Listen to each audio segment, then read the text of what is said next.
Hey guys, welcome to this week's podcast episode. And I've got Michaela McNamara.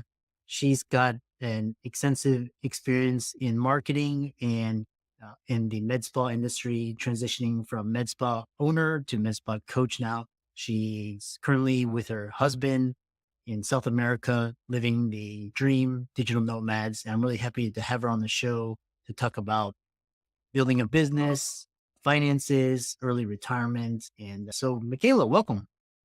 Thank you so much, Chris. I really appreciate being part of this project and hopefully supporting any listeners. Yeah, like I said, I really love connecting with entrepreneurs across the globe, doing amazing things, trying to bring the audience awareness that, you know, you can do things a little bit differently, think outside the box. So talk about your journey. I know you're a med spa owner, now you're a coach and living the dream. So talk about that journey and I'm excited to dive into the combo. Sure, absolutely.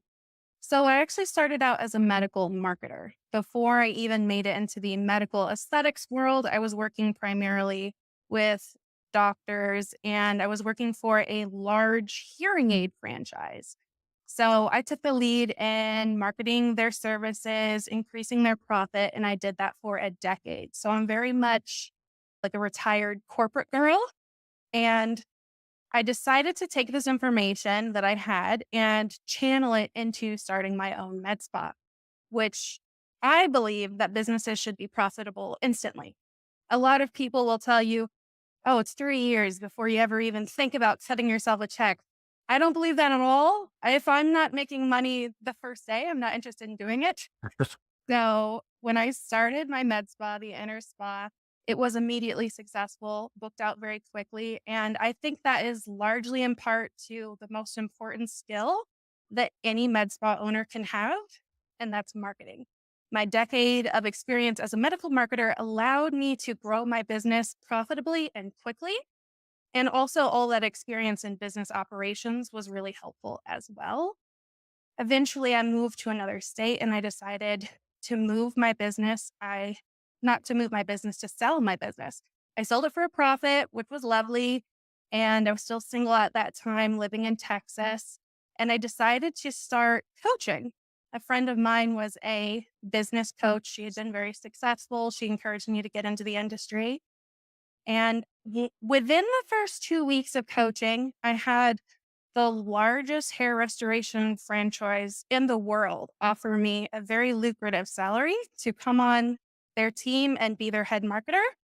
But I decided that I would prefer work with lots of people instead of just one person. So that's how Med Spa Coach was born. Yeah, very fascinating. And I really love how you're very strategic and what I call smart about going it. And it's like in real estate, they'd say your profit is made when you buy, not when you sell. And it's very similar way of thinking is you basically want to make a profit on day one as opposed to struggling and toiling. And then, 5, 10 years later, you have nothing. But like I said, so talk about this. What inspired you to start coaching aesthetic business owners as opposed to having you? I know you sold your med spa, but what inspired you to start helping others? I did have experience for a couple years when I moved out of medical marketing into working as a director for a med spa in New York City.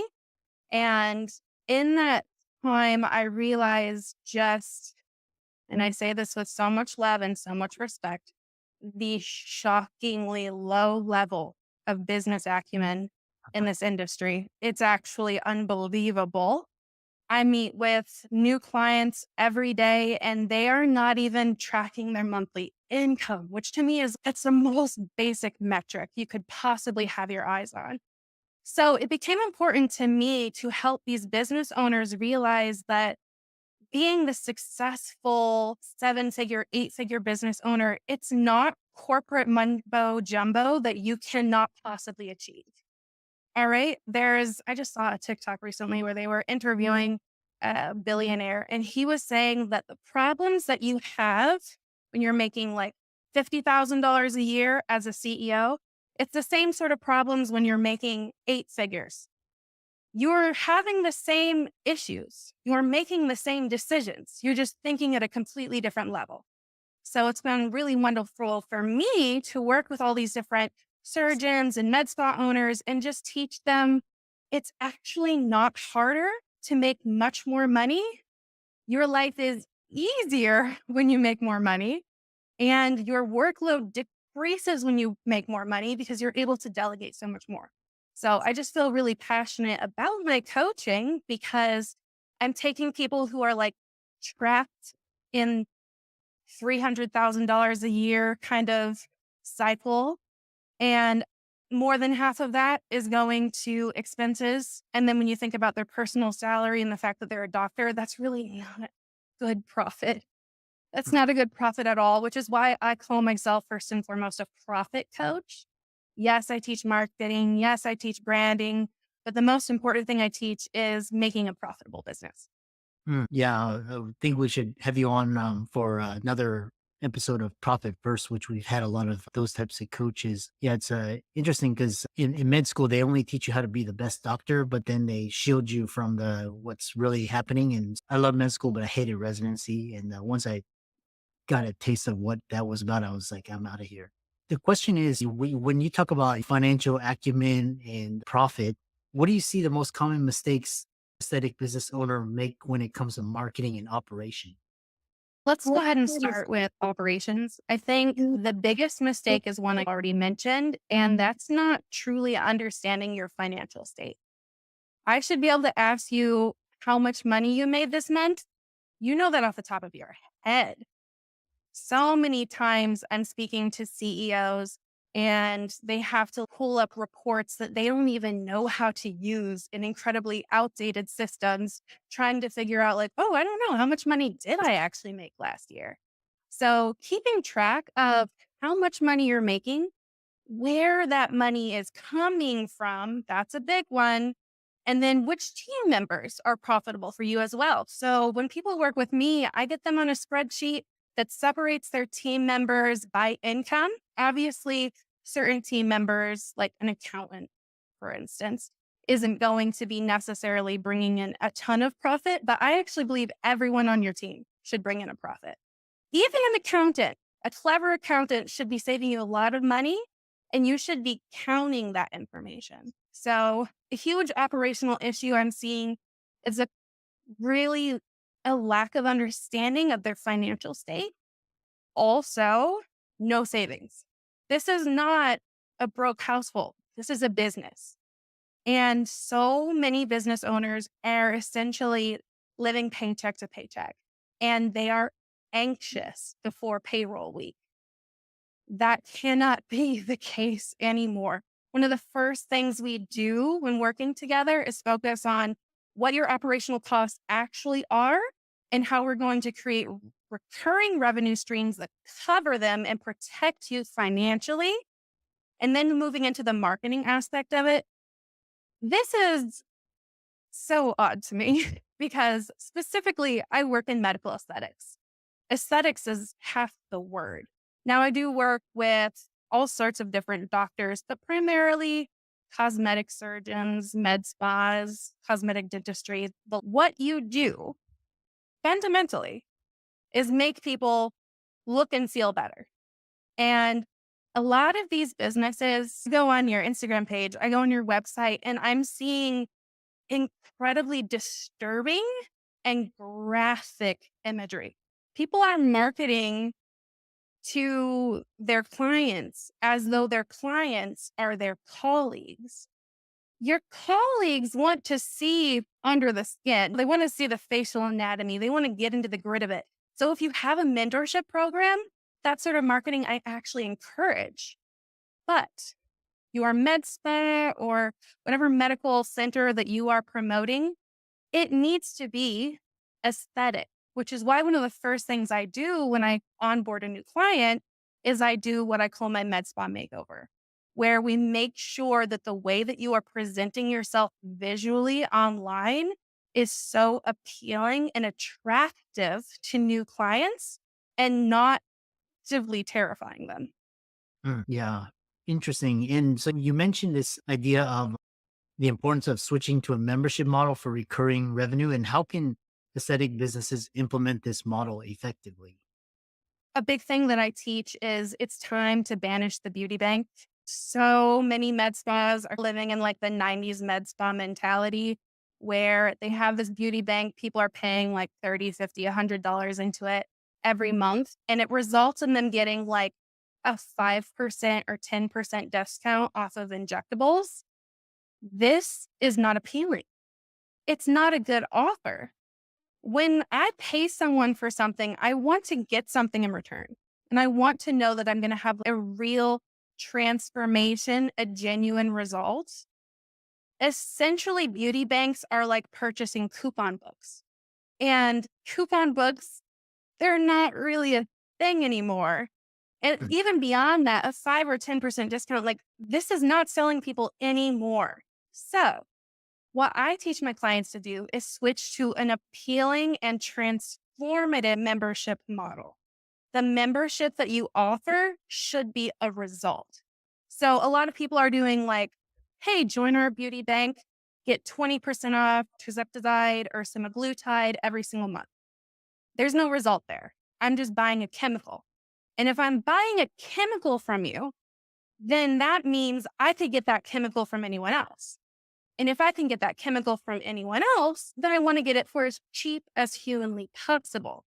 So it comes down to just all of these physicians and surgeons and really talented, incredible professionals basically fighting to see who can be the cheapest.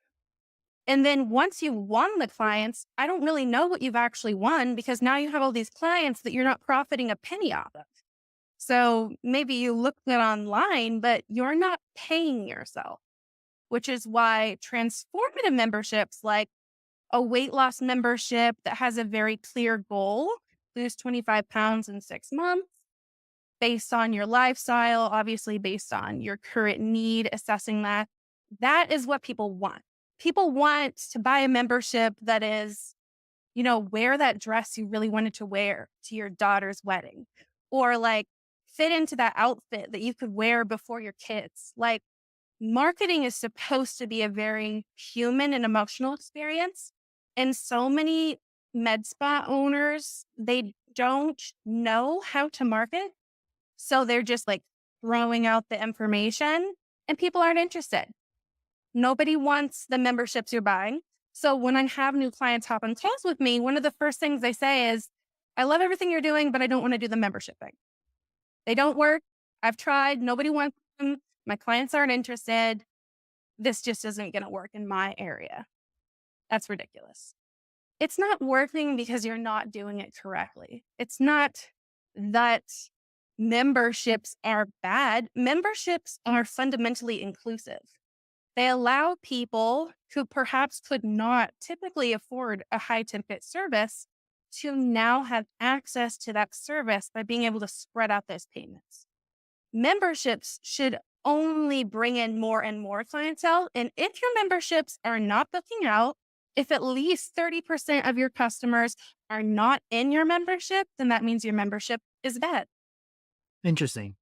That another follow-up question to that is this: with how can smaller med spas compete with larger franchises offering services at lower prices, and what are some actionable steps that listeners can immediately take? Because you mentioned 300K, which isn't much, but you can significantly boost that. How can med spas start doing that?